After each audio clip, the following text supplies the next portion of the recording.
The crimson moon hung low over Arcus 5, casting long shadows across the barren landscape that stretched beyond Fort Meridian's towering walls. For 20 years, the same grotesque silhouette had adorned the iron pole outside the city gates, a warning, a trophy, a reminder of humanity's dominion over the frontier worlds. Most citizens hurried past without a second glance, their eyes trained on the ground, their minds occupied with the daily grind of survival on this hostile planet. But not Caleb. Every week, the energy weapon technician made his pilgrimage to the gates, carrying a small bundle wrapped in cloth. The guards knew him by now, nodding silently as he approached the base of the pole. They understood his ritual, even if they didn't approve. In the dying light of another Arcus day, Caleb would unwrap his offering, a single stick of memorial incense, and light it with trembling fingers. The creature suspended above him had once been alive. That much was certain from the sophisticated restraint field that hummed around her metallic-skinned form, designed not to kill, but to preserve. Her body bore the unmistakable marks of an off-world species, elongated limbs, skin that shimmered with an opalescent quality, and features that were hauntingly beautiful, despite their alien nature. The locals called her Violet, though no one remembered why. Perhaps it was the way her skin caught the light, revealing purple undertones beneath the metallic sheen.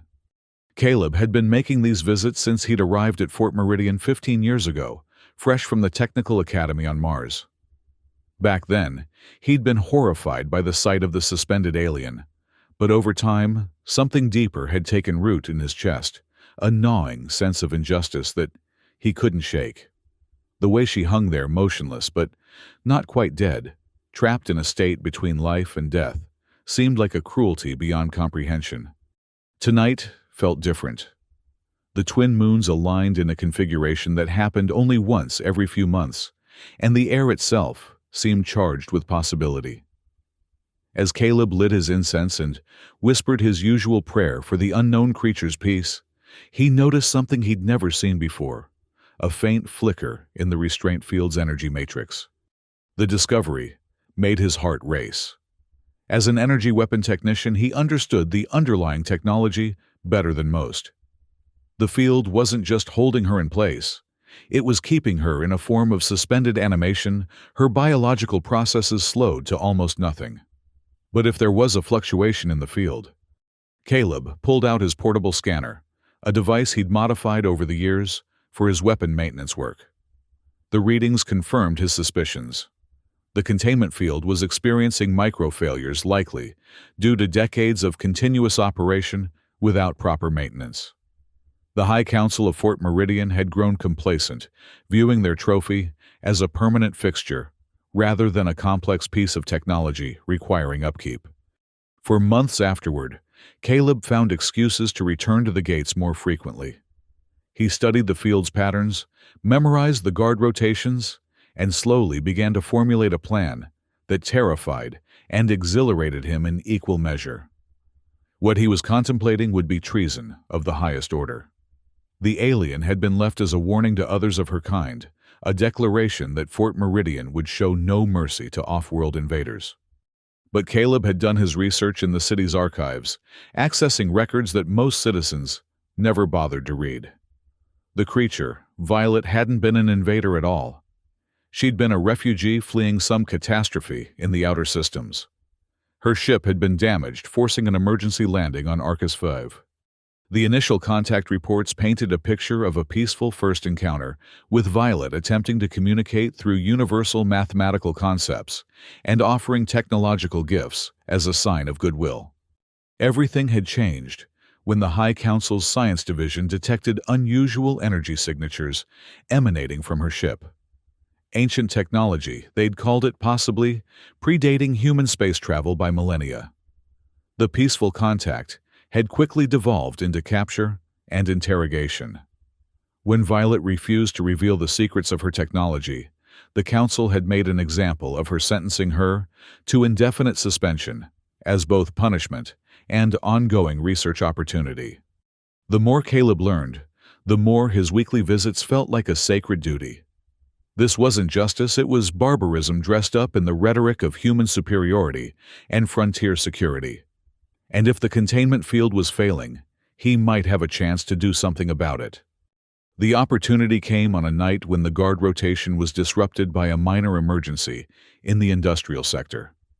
A coolant leak had triggered evacuation protocols, pulling security personnel away from their usual posts. Caleb had been part of the technical team called in to assess potential weapon system damage, giving him legitimate access to areas he'd normally never see.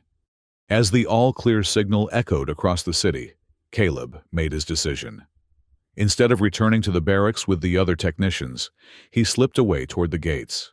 His heart hammered against his ribs as he approached the iron pole, now illuminated only by the pale light of emergency floods.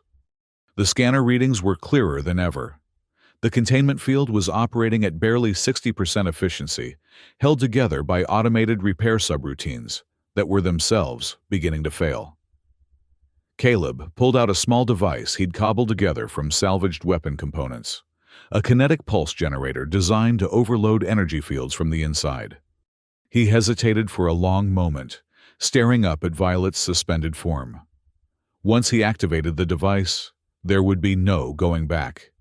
He would be branded a traitor, hunted by every security force on Arcus 5. But looking at her peaceful, eternally sleeping face, he knew he couldn't walk away. The pulse generator hummed to life in his hands. Caleb attached it to the base of the restraint field projector and activated the overload sequence. For a moment, nothing happened. Then the field began to fluctuate wildly, its harmonious hum becoming an erratic stutter. With a sound like breaking glass, the containment field collapsed. Violet's body dropped toward the ground, and Caleb lunged forward to catch her, his modified exoskeleton joints protesting under the unexpected weight. She was heavier than she looked, her bones apparently denser than human norm. For a terrifying moment, he thought she might be dead. After all, 20 years in suspension could have caused irreversible damage. Then her eyes opened. They were the color of deep space, dark purple, shot through with silver flecks that seemed to move like distant stars. She stared at him, without speaking, her expression cycling through confusion, wariness, and something that might have been gratitude. When she tried to sit up, her movements were slow and careful, as if she were testing the limits of a body she hadn't used in decades. "Can you understand me?" Caleb whispered, acutely aware that they had perhaps minutes before the field failure triggered alarms. Violet's response came not in words, but in images that suddenly flooded his mind, a form of telepathic communication he'd read about in xenobiology reports, but never experienced. He saw flashes of her memories, a dying world consumed by cosmic fire, desperate refugees fleeing in whatever ships they could find, the joy of discovering a potentially habitable world, and then the terror of capture and imprisonment. "We need to move," Caleb said, helping her to her feet. "They'll notice the field failure soon." Violet nodded, her understanding of his language apparently improving by the moment. When she spoke, her voice was like music played on instruments he'd never heard, harmonic overtones that seemed to resonate in his bones. 20 years. She said the words carefully formed, but clearly comprehensible. "I felt everything, every moment, aware but powerless." The horror of it hit Caleb like a physical blow. She hadn't been peacefully sleeping.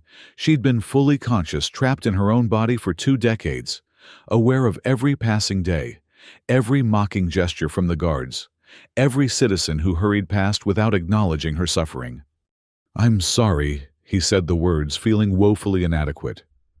"I'm so sorry it took me this long."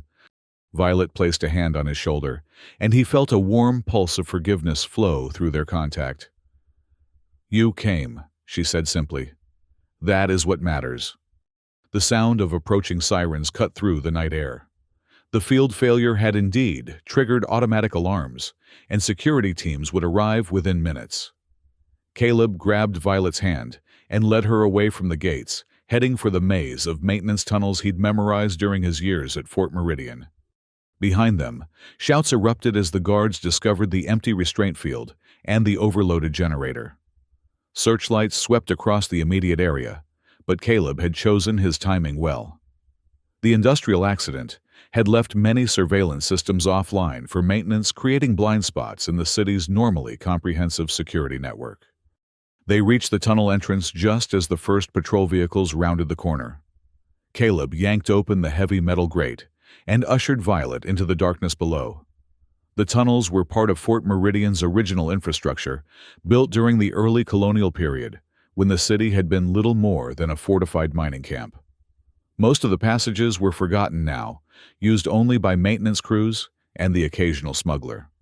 As they made their way through the twisting corridors, Caleb couldn't help but notice how Violet moved.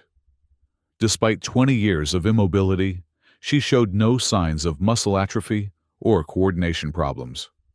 If anything, she seemed to be growing stronger with each passing minute, her alien physiology apparently capable of rapid recovery from even extended periods of forced inactivity. "Where are we going?" she asked her English, improving noticeably as they walked. "There's a resistance movement in the outer ruins," Caleb explained. "People who oppose the High Council's policies. If we can reach them, they might be able to help us get off-world." Violet stopped suddenly, her hand going to a section of tunnel wall. To Caleb's amazement, the metal seemed to respond to her touch, revealing hidden passages and structural weak points that weren't marked on any schematic he'd ever seen. "This place," she said wonderingly. "It's built on the ruins of my people's ancient outpost. The metal remembers our touch." For the first time, Caleb began to understand the true scope of what the High Council had been trying to extract from their prisoner.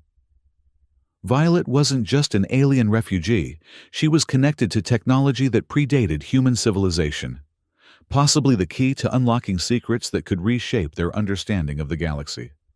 They emerged from the tunnels in the Ruins District, where the remnants of the original alien settlement stood like broken teeth against the horizon. The Resistance had chosen their hideout well. The area was considered archaeologically sensitive, but practically worthless, meaning it received minimal security attention, while offering numerous hiding places among the ancient structures. Leona found them before they found her. The Resistance leader materialized from the shadows between two crumbling pillars, her weapon trained on Caleb, until she recognized him. She was a former colonial administrator who'd turned against the Council after witnessing one too many atrocities in the name of human security. "Caleb," she said, lowering her rifle. "What are you doing here, and who is—" Her words died as she got a clear look at Violet. "Dear God, you didn't." "She was dying," Caleb said simply. "The containment field was failing anyway. I just accelerated the process." Leona stared at Violet with a mixture of awe and terror. "Do you have any idea what you've done? The Council will tear this planet apart looking for her. She's not just a prisoner, she's the centerpiece of their xenobiology program. Half the city's defensive systems are based on technology they've extracted from her ship." Violet stepped forward, and when she spoke, her voice carried harmonics that seemed to resonate with the ancient ruins around them. "My ship," she said. "It still exists." "In pieces," Leona admitted. "The Council's scientists have been studying it for decades, reverse engineering whatever they can understand. Most of it's beyond our technology, but they've managed to adapt some of the basic principles." Caleb watched as Violet processed this information, her expression cycling through emotions he couldn't quite read. Then, to his surprise, she smiled, an expression that was hauntingly beautiful, despite its alien origin. "Then perhaps," she said, "it is time for me to reclaim what was taken." Over the following days, hiding in the Resistance base deep within the ruins, Caleb learned more about Violet's true nature and abilities. She wasn't just an alien refugee, she was something closer to what humans might call a technician or engineer. But her relationship with technology was fundamentally different from anything in human experience. Where humans built machines separate from themselves, Violet's people had evolved a symbiotic relationship with their technology. Her metallic skin wasn't just for protection, it was a biological interface that allowed her to directly communicate with and control certain types of advanced systems. The ancient outpost's ruins responded to her presence because they recognized her genetic signature, treating her as an authorized user, despite the millennia that had passed. "Your people," Caleb asked during one of their planning sessions, "what happened to them?" Violet's expression grew distant, and for a moment he thought she wouldn't answer. When she spoke, her voice carried the weight of unimaginable loss. "We called it the Great Silence," she said. "A wave of destruction that swept across our stellar cluster, extinguishing stars and consuming worlds. Some said it was a natural phenomenon, perhaps a rogue black hole, or exotic matter interaction. Others believed it was the work of something actively malevolent, a force that sought to erase all trace of advanced civilization." She paused, her hands unconsciously, tracing patterns on a piece of ancient alien metal that hummed softly at her touch. "I was part of the last evacuation fleet. We scattered across the galaxy, hoping that some of us might survive to carry on our knowledge and culture. Most of the ships never found safe harbor. Pirates, hostile governments, simple mechanical failure. Space is not kind to refugees, especially those carrying advanced technology that others covet." Caleb felt a surge of anger at his own species. Humanity had been given a chance to make first contact with a surviving member of an ancient, peaceful civilization, and their response had been imprisonment and torture disguised as scientific inquiry. "We're going to make this right," he promised, "whatever it takes." The opportunity came sooner than expected. Leona's intelligence network reported that the High Council was preparing to move Violet's ship components to a more secure facility, off-world, apparently fearing that the Resistance might attempt a rescue operation. If they were going to act, it had to be soon. The plan was audacious in its simplicity. Violet would use her biological interface capabilities to access Fort Meridian's security systems through the ancient ruins' connection to the city's infrastructure. Meanwhile, Caleb and a small team of resistance fighters would infiltrate the science facility where her ship was being held. "The defensive systems will recognize me," Violet explained, as they prepared for the operation. "Not as an enemy, but as someone with administrative access to the underlying architecture. I can create windows in their surveillance network, disable certain automated defenses, but I cannot do this remotely. I will need to be close to the city's central systems." That meant she would have to enter Fort Meridian itself, a risk that made Caleb's blood run cold. If she were captured again, the Council would ensure that no containment field failure could ever free her. "There has to be another way," he insisted. Violet shook her head. "The ship contains more than just technology, Caleb. It holds the genetic templates and cultural records of my entire species. If it leaves this world in the hands of those who would exploit it, my people's legacy dies with it. Some risks are worth taking." The night of the operation, Caleb made a discovery that changed everything. While conducting a final check of his equipment, he noticed unusual energy readings from his own modified exoskeleton. The alien metal Violet had been working with over the past few days was resonating with components in his suit, components he'd salvaged and integrated without fully understanding their origin. "These parts," he said, showing Violet the readings. "They're from your ship, aren't they?" She examined his exoskeleton with growing excitement. "More than that," she said. "These are interface modules designed for biological integration. Your people must have found them in the wreckage and assumed they were simply advanced materials. But they're actually meant to create a bridge between organic neural systems and artificial intelligences." The implications hit Caleb like a thunderbolt. For years he'd been wearing technology that could potentially give him capabilities beyond normal human limits. The modifications he'd made to improve his work efficiency had actually been creating a pathway for direct neural interface with alien systems. "Can you activate it?" he asked. Violet's touch sent electricity racing through the exoskeleton systems. Suddenly, Caleb's perception exploded outward. He could sense the electromagnetic fields surrounding them, feel the pulse of energy flowing through the ruins' hidden conduits, even detect the distant heartbeat of Fort Meridian's power grid. "This changes everything," Leona breathed, watching, as Caleb's eyes took on a subtle metallic sheen that matched Violet's skin tone. "You're not just human anymore.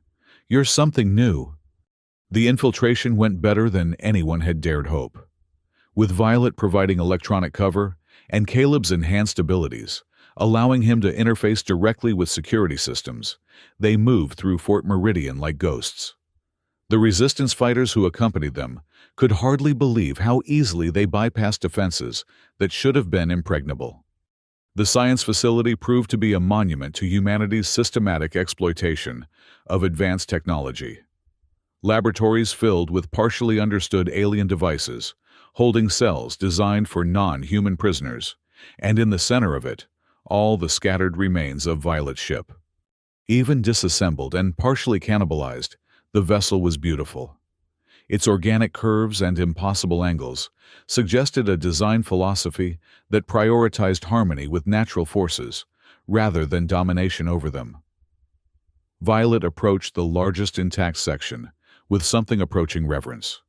"The memory core," she whispered, her hands finding interfaces that were invisible to human eyes. "It's intact.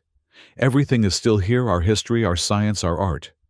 They never found the real treasure because they were looking for weapons instead of wisdom. As she began to commune with her ship's dormant systems, alarms began blaring throughout the facility.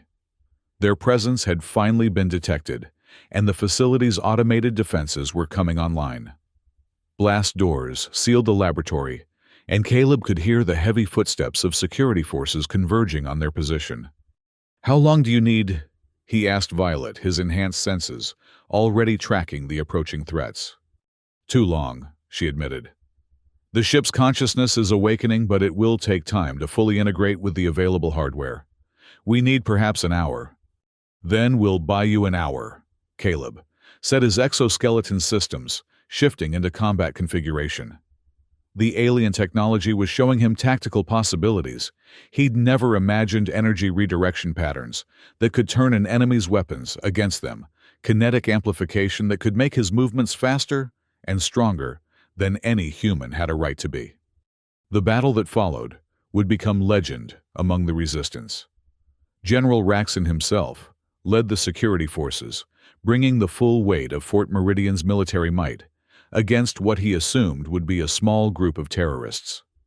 Instead, he found himself facing something unprecedented, a human enhanced by alien technology and an awakening alien consciousness that regarded his forces as little more than an irritating distraction. Caleb moved through the corridors like a force of nature, his enhanced reflexes allowing him to dance between energy beams, while his adaptive armor absorbed and redirected incoming fire. But it was Violet who truly transformed the battlefield.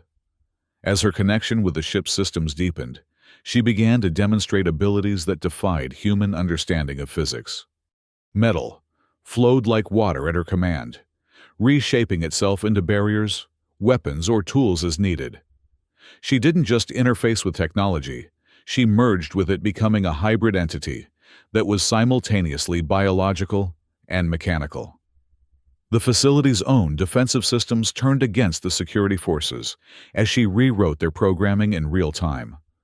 "Impossible," General Raxon breathed, watching his most advanced weapons have no effect on the transformed alien. "Our scientists said her capabilities were limited to basic technological interaction." "Your scientists," Violet replied, her voice now carrying harmonics that made the very air vibrate, "never bothered to ask what I was capable of when not imprisoned and tortured for decades." The turning point came when Caleb managed to reach the facility's main power core. The alien technology in his exoskeleton had evolved during the battle, developing new capabilities as it learned from Violet's example. He found that he could not just interface with human technology, but actually override its safety protocols and push it beyond design limits. "Violet," he called across the chaos of the battle, "if I overload the power core, can you use the energy surge to complete the ship integration?" "Yes," she replied, understanding immediately what he was proposing. "But the explosion will destroy half the facility. You will not survive." Caleb smiled grimly. "Maybe not as I am now. But I'm not just human anymore, remember? As his hands made contact with the power core's control interface, Caleb felt the alien technology in his system surge to life. The boundary between his organic consciousness and the artificial intelligence embedded in his exoskeleton began to blur. He was still himself, but he was also something more, a bridge between human determination and alien wisdom. The power core overload sent cascades of energy racing through the facility's systems. Emergency lighting failed, blast doors buckled, and in the central laboratory, Violet's ship began to sing with reawakened life. The scattered components drew together through means that human science couldn't explain, reassembling themselves into something that was recognizably a spacecraft, but somehow more alive than any mere machine. General Raxon and his remaining forces retreated as the facility began to collapse around them.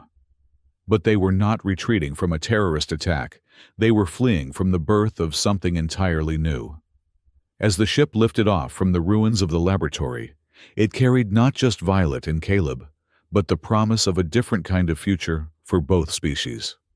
The Resistance members who had participated in the operation were extracted safely, but they all agreed that what they had witnessed would stay with them forever.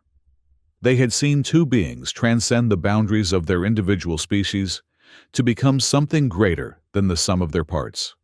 9 months later, reports began to filter in from across the Outer Rim systems. A ship unlike any in human records had been seen at various frontier colonies, not conquering or exploiting, but offering aid and knowledge to those who needed it. The crew was said to include humans enhanced by alien technology, and aliens who had learned to understand human hopes and fears. Children born on worlds where the ship had visited sometimes displayed unusual abilities, an intuitive understanding of complex technology, an ability to sense electromagnetic fields, or a capacity for forms of telepathic communication that bridged species barriers. Scientists called them anomalies, but their parents called them gifts. Fort Meridian itself underwent dramatic changes in the wake of the incident. The High Council's authority was shattered by the revelation of their illegal experiments and the public outcry that followed. New leadership emerged committed to the radical idea that humanity's expansion into the galaxy should be guided by cooperation rather than domination. The iron pole outside the city gates was removed and replaced with a memorial garden not just for Violet, but for all the beings who had suffered under the old regime's policies. The inscription, written in both human and alien scripts, read simply, "In memory of opportunities for understanding, lost to fear, but not forgotten." Leona often visited the memorial during her tenure as Fort Meridian's new administrator. She would stand among the flowering plants that somehow thrived in Arcus V's harsh environment and remember the night when everything changed. Sometimes, she thought she could feel a presence watching over the garden, ancient, wise, and utterly peaceful. The ship was spotted one last time in the Fort Meridian system, maintaining a distant orbit that brought it close enough to be seen, but not intercepted. Long-range sensors detected multiple life signs aboard, including at least 2 that registered as partially human. A message was transmitted on all frequencies, not in words, but in pure mathematical concepts that conveyed hope, forgiveness, and an invitation to join a larger community of conscious beings. Most of humanity wasn't ready for that invitation yet, but some were, and they found ways to signal their willingness to learn. The ship would disappear for months at a time, then return with new crew members and evidence of growing cooperation between species that had once been enemies. On Arcus V, in the ruins where Violet had first awakened her ship's consciousness, strange flowers began to bloom. They were neither fully alien nor entirely terrestrial, but something new, a fusion of different evolutionary paths that created beauty beyond what either species could have achieved alone. The flowers carried no thorns, bore no poison, and seemed to exist solely to remind anyone who saw them that diversity was not a source of conflict, but a foundation for wonder. Children from the city would sometimes venture into the ruins to gather the flowers, and their parents noticed that these children grew up with an unusual capacity for empathy and understanding. Years passed, and the galaxy slowly began to change. Trade networks developed that operated on principles of mutual benefit rather than exploitation. Scientific discoveries accelerated as different species shared their unique perspectives on the universe's mysteries. Wars still occurred, but they were increasingly seen as failures of imagination rather than inevitable conflicts. And sometimes, in the deep spaces between stars, travelers would report seeing a ship that seemed to be made of living metal and crystallized light. It moved through space like a creature swimming through water, graceful and purposeful in ways that purely mechanical vessels could never match. The ship's crew was said to include beings from dozens of different worlds, all united by their commitment to the idea that consciousness was the galaxy's most precious resource, regardless of the form it took. At the heart of the crew were two figures whose story had become legend: a human technician who had chosen compassion over conformity, and an alien prisoner who had transformed 20 years of suffering into wisdom that could heal ancient wounds. They were no longer quite human or quite alien, but something new, proof that evolution was not just about biological adaptation, but about the conscious choice to become more than what you were born to be. Their ship carried the memory of Violet's vanished civilization, but it also carried the promise of new civilizations yet to be born. In the end, the Iron Pole had served its purpose, not as a warning or a threat, but as a challenge to everything humanity thought it knew about justice, mercy, and the true meaning of strength. One person had looked up at that pole and seen not an enemy to be feared, but a soul to be saved. That single act of conscience had rippled outward through space and time, touching countless lives and reshaping the very fabric of galactic civilization. It proved that sometimes the most important revolutions begin not with armies or weapons, but with one person deciding that they cannot walk past suffering without at least trying to help.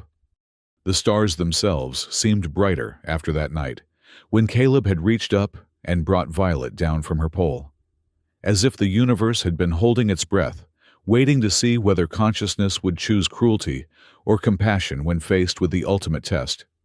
The answer, written in the growing network of cooperation that now spanned the galaxy, was clear. Consciousness, when given the choice, chose love.